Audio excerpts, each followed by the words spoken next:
galing pa tong Encantadia guys. Ito ang panungkit ni Tandang Imaw.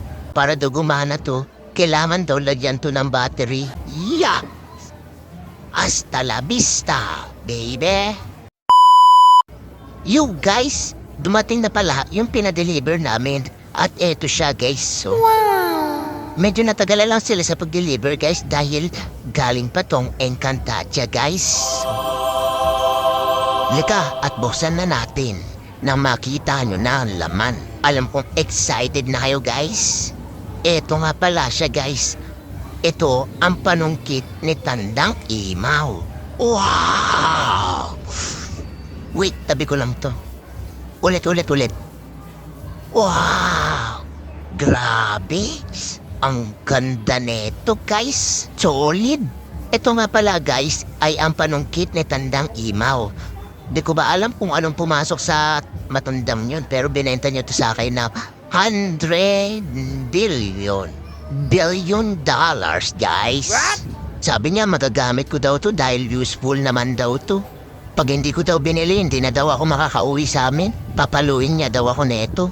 Kaya no choice, binili ko na. $100 billion lang naman eh. Di niya alam, contractor ako. Anyways, subukan natin tong panungkit ni Tandang Imaw. Paano nga ba yun? Ganito ba yun? Yeah! Hasta la vista, baby! Ayos ba guys? Alam ko ganun yun eh. Pero ang sabi niya, mahiwaga daw talaga tong panungkit niya. Ba't parang hindi ata gumana? Oo nga pala, muntik ko na makalimutan. Ang sabi niya, para daw gumana to, kailangan daw lagyan to ng battery. Yung battery na double A daw. Tapos iilaw daw to, tapos tutunog na, ay, oo, ganun nga daw yun. Sabi niya, ingatan ko daw to dahil ako daw ang pinili. Ako ang pinili para bumili na ito sa kanya.